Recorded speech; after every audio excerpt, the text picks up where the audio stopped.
El dolor no fue inmediato, sino una vibración constante detrás de los ojos. Kiko había corrido sin fijarse en el borde del lavadero, tropezando con el filo de la ceja contra el borde de concreto pesado. Al principio solo hubo un silencio largo, un parpadeo lento mientras la Chilindrina y el Chavo se quedaban parados a 1 metro de distancia, esperando el llanto habitual. Pero Kiko no gritó. Se llevó la mano a la frente, sintió el bulto tibio que comenzaba a hincharse bajo la piel y miró hacia la puerta del departamento 14 como si nunca hubiera visto la pintura amarilla descascarada que cubría el marco. Doña Florinda salió a los pocos segundos, alertada por el ruido sordo del impacto.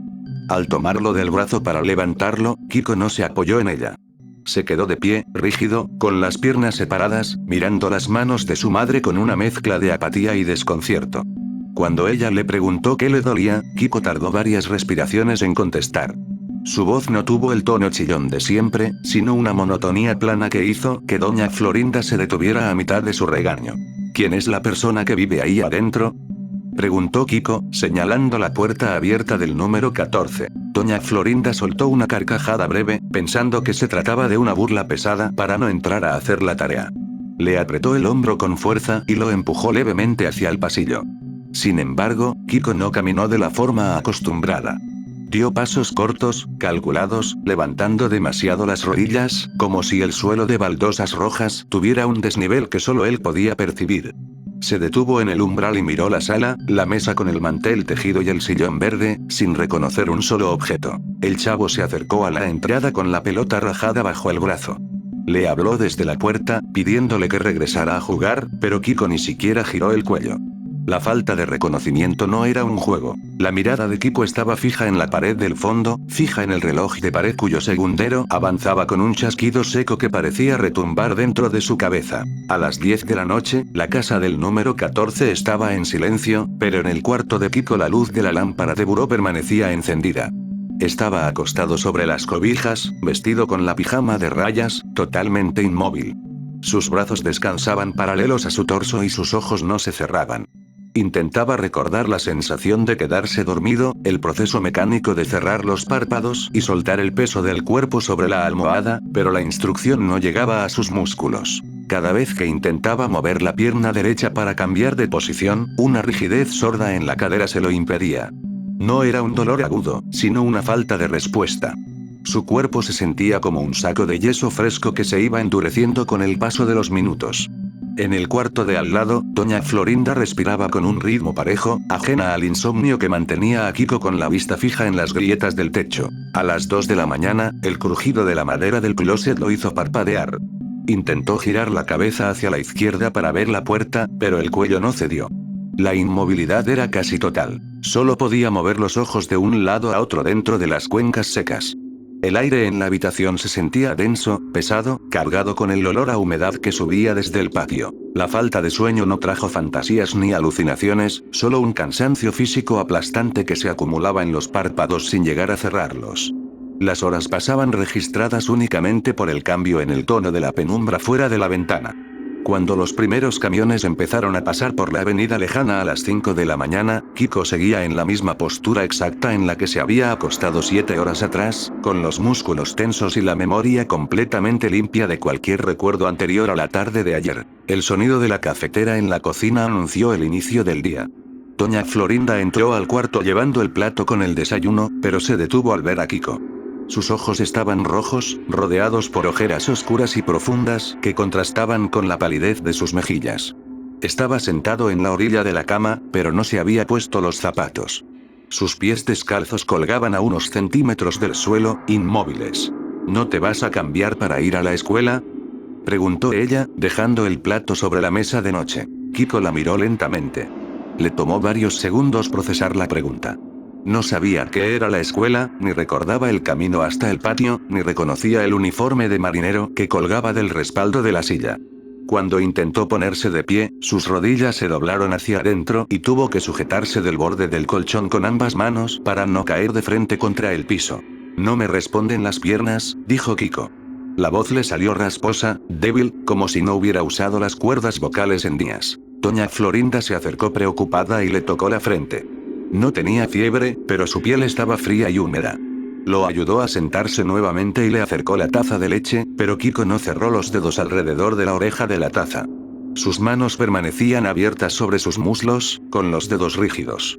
La incapacidad para realizar actos reflejos tan simples comenzó a desesperar a su madre, quien empezó a hablar más rápido, elevando el tono, exigiéndole que dejara de actuar de esa manera. Al no obtener respuesta, doña Florinda salió al patio a buscar ayuda. En el corredor se encontró con el profesor Girafales, que llegaba temprano para pasar por ellos.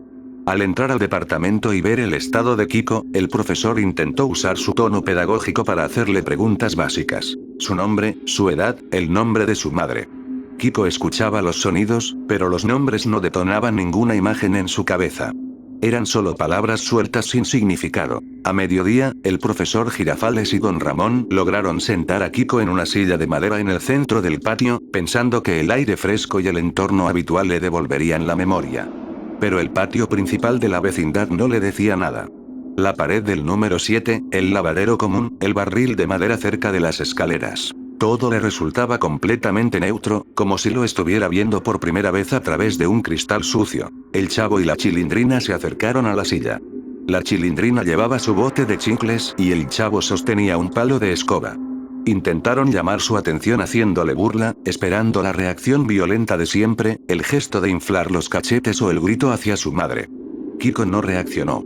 Se limitó a mirarlos con la cabeza ligeramente inclinada, sin parpadear, sufriendo el peso del sol que le daba de lleno en la cara.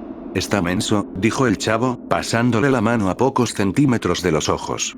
Kiko ni siquiera pestañeó. Don Ramón salió de su casa con una llave inglesa en la mano.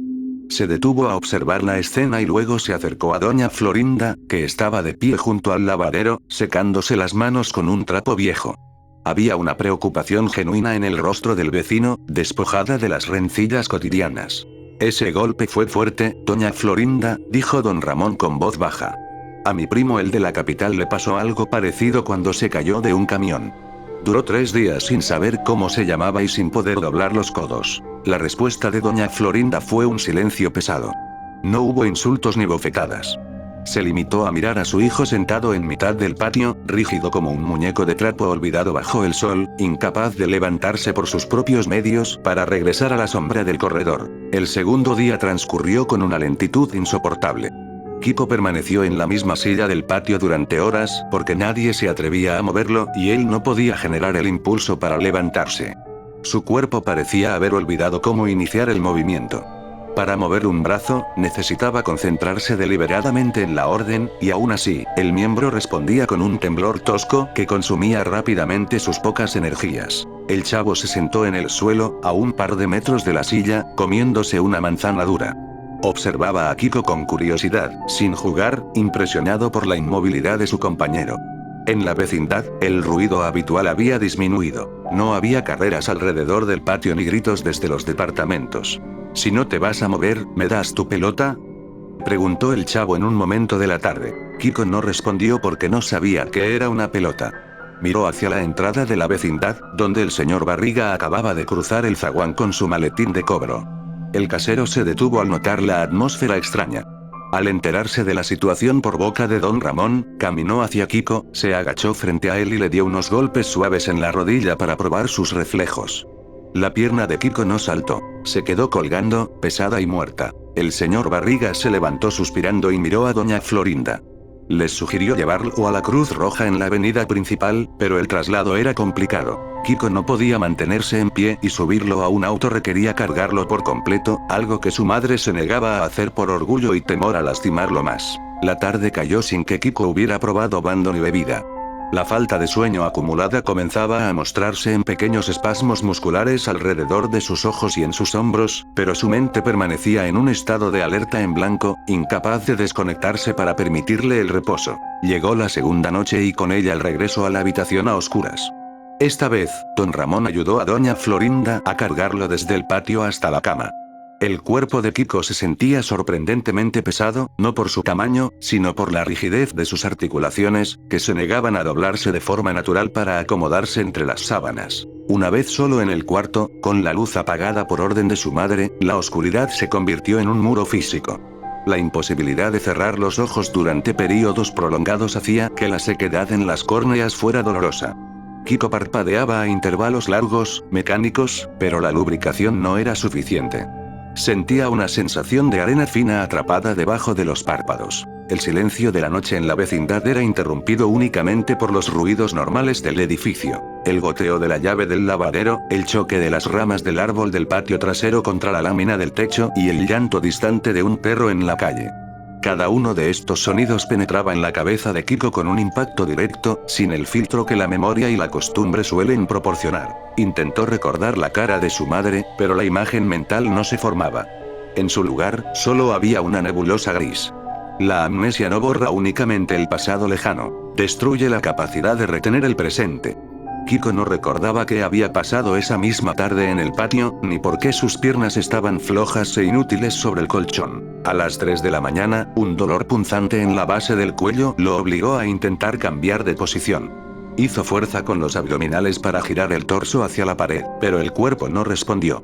Quedó atrapado en la misma postura supina, mirando al techo invisible, contando los latidos lentos de su propio corazón mientras el insomnio seguía desgastando las pocas reservas de su resistencia física. El tercer día de inmovilidad y falta de sueño alteró por completo la vida cotidiana en el número 14.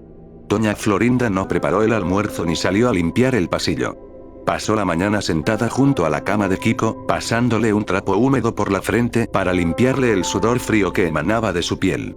Su rostro reflejaba un agotamiento similar al de su hijo. No había dormido buscando alguna señal de mejoría que no llegaba. En el patio, los otros niños no sabían qué hacer. La ausencia de Kiko como la figura a la cual quitarle los juguetes o con quien pelear había dejado un vacío incómodo. La chilindrina caminaba de un lado a otro con sus muñecas, pero no jugaba con ellas. Las llevaba arrastrando por el suelo, mirando con frecuencia hacia la ventana cerrada del departamento 14. El chavo se sentó en el escalón del número 8, mirando su propia sombra. La falta de ruido en la vecindad hacía que el ambiente se sintiera sofocante. Don Ramón, dijo el chavo cuando el vecino salió a colgar un saco limpio, ¿Kiko se va a quedar así para siempre? Don Ramón no respondió de inmediato. Se acomodó el sombrero gastado, miró hacia la puerta de Doña Florinda y suspiró hondo antes de hablar. No sé, chavo. A veces los golpes en la cabeza tardan en curarse. Hay que dejar que el cuerpo descanse. Pero el cuerpo de Kiko no estaba descansando. En la habitación, la privación de sueño acumulada durante más de 60 horas comenzaba a manifestarse en una torpeza cognitiva severa. Cuando su madre intentaba darle un poco de agua con una cuchara, Kiko no sabía cómo tragar. El líquido se le quedaba en la boca hasta que la gravedad lo hacía chorrear por la comisura de sus labios, mojando la almohada. Para el cuarto día, la rigidez muscular de Kiko había alcanzado un punto crítico. Las coyunturas de sus rodillas y codos estaban tan duras que intentar doblarle un brazo requería ejercer una presión considerable, lo cual provocaba que Kiko dejara escapar un quejido sordo, el único sonido articulado que había producido en 48 horas. El profesor Girafales volvió por la tarde, trayendo consigo a un médico viejo de la colonia, que aceptó revisarlo por una tarifa modesta. El médico entró al cuarto con su maletín negro, oliendo a alcohol y tabaco seco. Le examinó las pupilas con una linterna pequeña. La pupila izquierda tardaba el doble de tiempo en contraerse comparada con la derecha. Es una contusión severa en el lóbulo frontal, explicó el médico en la sala, mientras Doña Florinda y el profesor escuchaban en silencio. Está atrapado en un ciclo de alerta por el choque. Su cerebro no puede bajar la guardia para entrar en la fase de sueño, y sin sueño, los músculos se van agarrotando por la acumulación de ácido láctico y la tensión constante. ¿Cuándo va a recordar?, preguntó Doña Florinda, con la voz quebrada. No hay forma de saberlo, respondió el médico, guardando su estetoscopio. Puede recuperar la memoria en cuanto logre dormir 8 horas seguidas, o puede quedarse en este estado de estupor si el cerebro no logra desinflamarse por sí solo. No hay pastillas que sirvan para esto sin arriesgarse a complicar el cuadro. Afuera, la vecindad continuaba en silencio. El señor Barriga había decidido suspender el cobro de la renta de esa semana para no interrumpir el descanso en el número 14. La Chilindrina se había sentado en el patio a dibujar con una tiza blanca en el suelo, pero sus trazos eran simples líneas rectas sin sentido, contagiada por la apatía general que dominaba el lugar. El quinto día comenzó con un cambio en el clima. Una lluvia fina y constante cayó sobre la ciudad desde la madrugada, enfriando aún más el ambiente en el patio de la vecindad. El agua se acumulaba en los desniveles del concreto, creando pequeños charcos sucios donde flotaban las hojas secas del árbol de la calle. Dentro de la casa, Kiko continuaba en la misma posición. Sin embargo, su mirada había comenzado a cambiar. Ya no era la fijeza absoluta de los primeros días. Sus ojos se movían con lentitud hacia los lados, siguiendo el sonido de las gotas de lluvia que golpeaban contra el cristal de la ventana. Doña Florinda trajo una tina con agua tibia y una esponja limpia. Decidida a no dejar que su hijo se deteriorara más, empezó a lavarle los brazos y el cuello con cuidado, hablando en un murmullo bajo, contándole historias de cuando él era un bebé, intentando tender un puente verbal hacia la memoria perdida. Kiko no daba señales de entender las palabras, pero la sensación del agua tibia sobre su piel rígida provocó una pequeña reacción fisiológica. Un temblor fino recorrió sus hombros. Los músculos de su cuello, duros como cuerdas tensas, se aflojaron una fracción de milímetro. En el patio, el chavo miraba la ventana de Kiko desde el refugio del corredor del número 7. Sostenía la pelota entre las manos, apretándola con fuerza, extrañando la voz chillona que solía llenar el patio todas las tardes. Sin las discusiones por los juguetes, la vecindad se sentía como un lugar abandonado, un conjunto de paredes viejas donde la gente solo entraba para resguardarse del agua. «Si no despierta, ¿quién me va a prestar la bicicleta?», preguntó el chavo a don Ramón, que estaba sentado en su puerta mirando la lluvia. «Cállate, chavo», respondió don Ramón sin enojo, con la cabeza baja y los brazos cruzados sobre el pecho. La sexta noche fue la más pesada. El agotamiento de Kiko había llegado a un límite peligroso. La falta absoluta de sueño durante casi una semana comenzaba a afectar sus funciones vitales básicas. Su respiración era superficial, rápida y entrecortada, y su corazón latía con un ritmo irregular que doña Florinda podía sentir al ponerle la mano sobre el pecho. La casa estaba a oscuras, salvo por la luz de la calle que se filtraba a través de las cortinas delgadas. Kiko sentía que su cuerpo pesaba toneladas, como si la cama se estuviera hundiendo lentamente hacia el piso del departamento. La inmovilidad ya no era solo una incapacidad muscular, era una parálisis total provocada por el colapso del sistema nervioso. A las 4 de la mañana, en el punto más frío de la noche, Kiko cerró los ojos. No fue un acto voluntario ni un sueño reparador, fue simplemente el desmayo fisiológico de un cuerpo que no podía sostener más el estado de vigilia. Los párpados cayeron pesados sobre las pupilas secas, y la tensión de la mandíbula cediendo dejó su boca ligeramente abierta. Doña Florinda, que dormitaba en la silla al lado de la cama, se despertó sobresaltada al notar el cambio en el ruido de la respiración de su hijo. Al acercarse, vio que la rigidez de los brazos había desaparecido. Sus manos yacían sueltas sobre las cobijas, suaves y flexibles por primera vez en 6 días. La mañana del séptimo día llegó con un sol pálido que se abrió paso entre las nubes de la lluvia. La vecindad despertó en un silencio cauteloso. En el patio, el chavo salió de su barril y caminó hacia el lavadero para lavarse la cara, mirando como cada mañana hacia la puerta del número 14. La puerta se abrió despacio. Doña Florinda salió al corredor llevando la tina vacía. Su rostro mostraba las marcas de una semana sin dormir, pero sus movimientos eran más tranquilos. Se detuvo junto al lavadero, miró al chavo y luego dirigió la vista hacia el interior de su casa. Desde la penumbra del marco de la puerta, una figura avanzó con lentitud. Kiko dio un paso hacia el patio, apoyándose firmemente en el marco de la pared. Llevaba puesto su traje de marinero, pero le quedaba holgado, flojo sobre un cuerpo que había perdido peso en los últimos días. Sus ojos estaban hundidos, pero la mirada ya no era neutra ni vacía. Reconocía el brillo del sol en el concreto y la presencia de la Chilindrina que salía en ese momento del departamento de su padre. Kiko dio 2 pasos más hacia el centro del patio, torpes, lentos, con la memoria regresando en fragmentos inconexos que aún tardarían semanas en acomodarse por completo. No habló, no presumió nada, ni corrió hacia los juguetes. Se quedó parado bajo la luz pálida de la mañana, aprendiendo de nuevo el peso de su propio cuerpo y el movimiento simple de sus piernas sobre el suelo gastado de la vecindad.